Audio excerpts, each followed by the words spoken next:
The moon splashed gold on the roadway between the tall ghost gums. The crisp, still air hung chilly as down the road he comes. 6'2" and wiry, an outlaw by decree.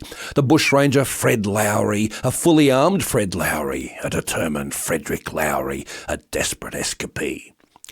He robbed the coach out from Mudgee, the laden Mudgee mail. With Foley and young Cummins, they forced the coach to bail. They didn't rob the women, for there before their eyes one case was full of banknotes. Tattered, well-worn banknotes. A fortune in old banknotes, for them a kingly prize. The troopers were quickly rallied and rode with fierce intent to capture this Fred Lowry before the haul was spent. Police informers working heard rumours by the yard. Got wind of them in Bathurst. The trap set off for Bathurst, and Lowry's caught in Bathurst and given 15 hard. To Darlinghurst they then transferred this bold and brazen man. With opportune audacity he took his chance and ran. So on this moonlit roadway to the Lone Cooks River pub, Fred headed for Tom Vardy's. His mates were all at Vardy's. The Limerick pub was Vardy's, way out in the scrub. He arrived before the midnight and settled himself down. He thought the traps were shaken, so a smile replaced the frown. Slept well until the dawning, then had drinks with his mates. They all drank ale at sunup, to celebrate at sunup. So they gathered at the sunup to scheme and set their dates.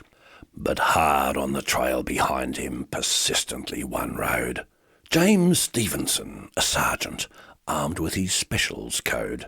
He'd battled these bushrangers and dogged them long and hard.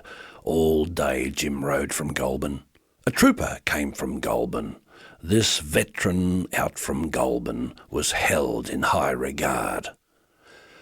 Rich smell of the warming wood fires met Jim outside of town.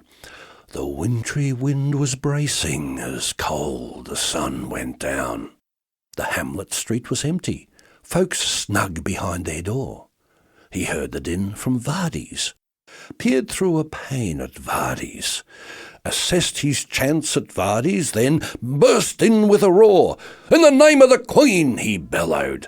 Jim made a fearsome sight. His left hand held the carbine, revolver in his right. The bar stood stunned and silent. Then furniture crashed round as up the stairs ran Lowry, a much surprised Fred Lowry. The outlaw Frederick Lowry reached the stairs in one swift bound.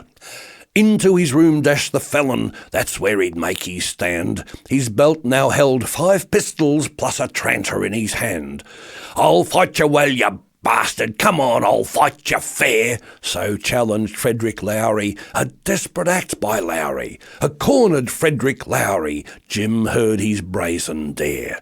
The sergeant was close behind him and burst in through the door. They faced each other's fury, the felon and the law, toe to toe with pistols spewing leaden flame. The ducking and the dodging, the weaving and the dodging, the darting and the dodging, moves in this deadly game. One shot discharged by the outlaw had barely nicked Jim's coat. The trooper's fire, returning, hit Lowry in the throat. The outlaw dropped his pistols, clasped his neck and cried, "You've done for me, you bastard. Oh, you got me fair, you bastard. Please call a priest. Oh, bastard." He felt his rage subside. They chained him in heavy irons and put him on the dray, dressed his wounds with muslin, then went upon their way. Lowry lay there, gurgling, and gasped the sergeant's name. He beckoned to the sergeant, and closer came the sergeant. Spoke softly to the sergeant. "Tell 'em I died. Game." The moon shines gold on the roadway between the tall ghost gums. The crisp still air hangs chilly as something this way comes. A thrumming sound of hoofbeats, unsure of what I see. A spectre is out riding. A phantom tall comes riding.